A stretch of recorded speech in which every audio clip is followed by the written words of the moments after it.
Niveau 38, Air Pollution. Tu as du mal à respirer dans cette pollution orange.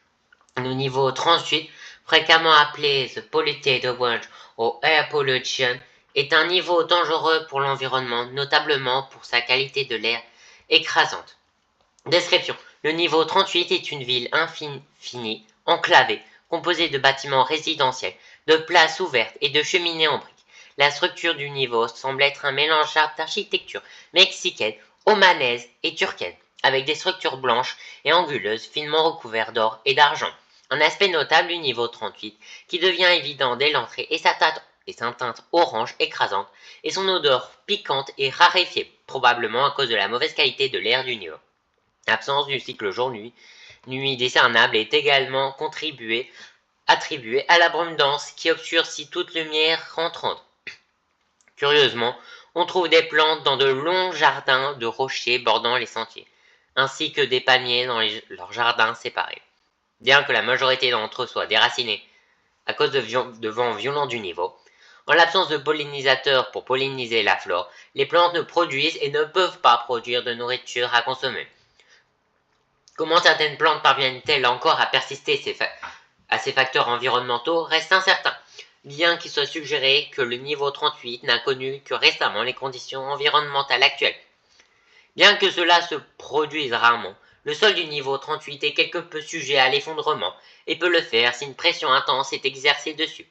De plus, ces trous peuvent se transformer en dolines majeures qui se réparent en quelques minutes plus tard, ce qui, pendant le temps où les dolines ne sont pas réparées, peut entraîner une chute et la mort. À part l'abondance d'eau souterraine, rien de notable se trouve sous terre.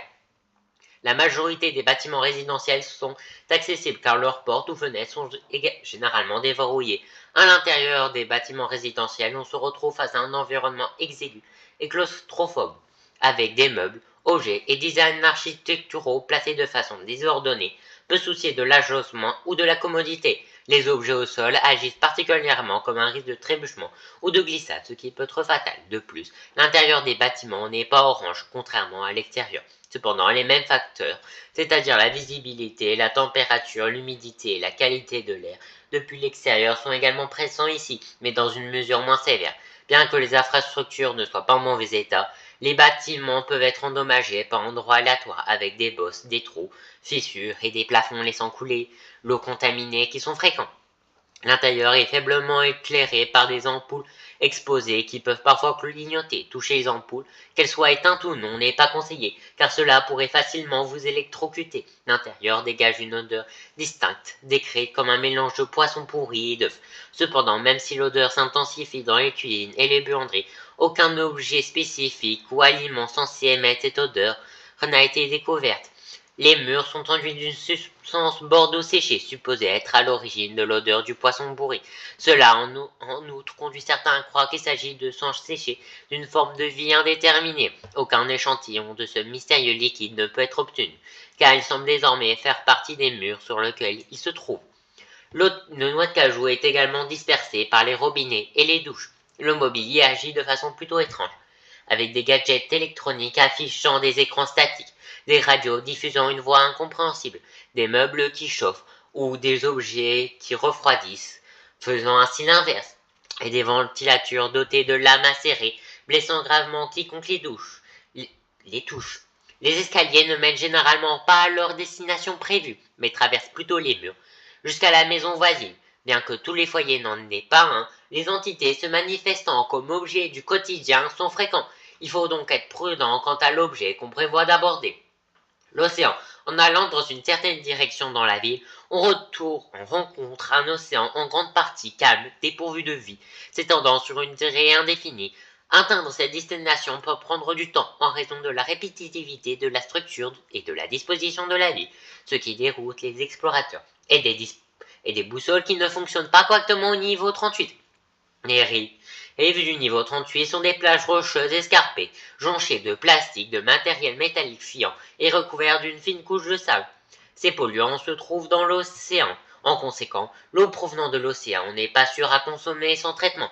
Contrairement au reste du niveau, le brouillard dans l'océan reste de la même densité, avec une personne incapable de voir à plus de environ 18 mètres devant soi. Des voiliers rouillés et des radeaux placés arbitrairement sont fréquents dans l'océan, mais il est impossible d'utiliser ces bateaux car les vents forts du niveau 38 peuvent déchirer les voiles et aucune pagaie n'est présente à bord. La mer du niveau 38 est connue pour abriter certaines propriétés anormales. Premièrement, la profondeur de l'océan fluctue de manière anormale, ce qui signifie qu'un vagabond peut rester debout sur le fond marin un instant, puis s'enfoncer soudainement sous le niveau de l'eau à cause de l'enfoncement du fond marin. À cause de cela, il n'est pas possible de calculer la profondeur de l'eau. Néanmoins, le point le plus bas enregistré a été déplacé de 91,44 cm de profondeur. De plus, cela peut se produire sans avertissement, et on ne peut pas dire que la profondeur de l'océan a changé, car aucun signe, comme des ondulations dans l'eau, n'est apparent. Deuxièmement, on pourrait apercevoir diverses lumières derrière le brouillard dense de l'océan. La couleur et la luminosité des lumières varient, et souvent, s'approcher des lumières fait passer à un niveau différent selon les facteurs mentionnés. Néanmoins, comme les profondeurs océaniques peuvent changer radicalement avec à peine d'objets flottants à lequel s'accrocher, et qu'il faut du temps pour être envoyé à un autre niveau en approchant des lumières, cette méthode est considérée comme inefficace pour sortir du niveau 38. Bien qu'on ignore exactement ce qui émet ces lumières, on peut distinguer la silhouette de certaines structures derrière le brouillard grâce à la position des lumières. Si un vagabond s'aventure encore plus profond dans l'océan, il entendra périodiquement les sons des klaxons de navires devenir de plus en plus forts, suggérant qu'il semble se diriger vers lui. Des vagues seront également générées qui se propagent vers l'extérieur, un peu comme si l'eau qui se déplace en réponse à un navire réel naviguant dans les eaux. Cependant, un navire qui pourrait produire ces bruits n'a jamais été vu. Ce phénomène est particulièrement rapporté comme provoquant une sensation de paranoïa chez les errants des environs, et beaucoup ont tendance à hurler, reculant dans la direction d'où provenait le son. Environnement. Marcher contre les vents dévastateurs et rugissants, accompagné de millions de grains de sable qui nous frappaient. C'était comme pousser un mur de béton invisible. J'ai à peine entendu mon co-explorateur crier à l'aide pendant une fraction de seconde qui s'est estompée étrangement vite dans la violente tempête de sable. Quand je l'ai regardé, sa paire de chaussures flottantes n'était plus que ce qui restait de lui. Le niveau 38 présente des conditions brumeuses, arides, humides et de mauvaise qualité de l'air, qui sont omniprésentes dans tout le niveau, avec des températures atteignant jusqu'à 32 degrés Celsius et des niveaux d'humidité atteignant jusqu'à 98%. Ces qualités fluctuent toujours soudainement sans aucun avertissement, ce qui, dans certains cas, peut être un changement trop radical à gérer. Pour alimenter davantage le danger, d'autres phénomènes météorologiques extrêmes, notamment des vents forts et des tempêtes de sable, peuvent surgir de temps en temps. On peut reconnaître quand une tempête de sable va commencer, lorsque le ciel devient d'une teinte orange plus foncée. Cependant, l'origine du sable ne peut être retracée, car quiconque se rendra en périphérie du niveau rencontrera le même paysage répétitif, ou l'océan. Être pris dans une tempête de sable peut faire entrer du sable dans les yeux, les aveuglant temporairement. Des particules de sable peuvent gratter la peau exposée suffisamment fort pour créer des égratignures mineures à relativement profondes et du sable à déposer au sol, laissant ensevelir les errants imprudents. Contrairement à ce qui pourrait être suggéré, le risque d'être enseveli par le sable est faible en raison de l'effondrement généralement des tas de sable sous les vents violents. Tout objet qui n'est pas fermement relié au sol ou n'est pas à l'intérieur d'un bâtiment, dont les bâtiments sont étrangement insensibles aux conditions météorologiques, est vulnérable d'être projeté ou envoyé dans des endroits aléatoires par ces vents, blessant ou tuant tout vagabond à proximité selon l'objet et son élan. Analyse de la qualité de l'air. Analyse du MEG 2013. La principale menace pour tous ceux qui entrent au niveau 38, quel que soit leur état de santé ou leur âge, est la mauvaise qualité de l'air. La qualité de l'air varie dans certaines zones, mais même à petite dose peut être considérée nocive. Grâce à ces échantillons, les agents du MEG ont pu déterminer certains polluants de la qualité de l'air, bien qu'il y ait encore d'autres inconnus dans le ciel. Les polluants découverts indiquent qu'ils proviennent d'un incendie de forêt déchaîné que personne n'a encore trouvé, ni aucun autre indice à son sujet dans le niveau. Les polluants découverts sont les suivants: dioxyde de soufre, dioxyde d'azote, monoxyde de carbone, PM2,5, ozone, Associé aux conditions aride du niveau 38, le taux de mortalité chez ceux qui n'ont pas le bon équipement est élevé et ce taux continue d'augmenter. Les symptômes suivants d'une exposition à la qualité de l'air du niveau 38 sont symptômes courants, maux de tête, toux léger, production de mucose, yeux douloureux, éloir moyen, irritation du nez, de la gorge et des sinus. Symptômes peu communs, vertige, douleur thoracique, toux extrême, essoufflement, respiration sifflante, rythme cardiaque irrégulier. De plus, une exposition prolongée à la qualité de l'air peut entraîner un AVC, une crise cardiaque ou une mort prématurée. Ces symptômes continueront de persister, même après qu'un vagabond ait échappé à ce niveau. Ils doivent donc consulter immédiatement dès qu'ils remarquent d'autres vagabonds. Pour de meilleures chances de survie au niveau 38, il faut porter un masque capable de filtrer les polluants de la qualité de l'air. Les masques N95 ainsi que KN95 étant les plus recommandés et de qualité la plus élevée.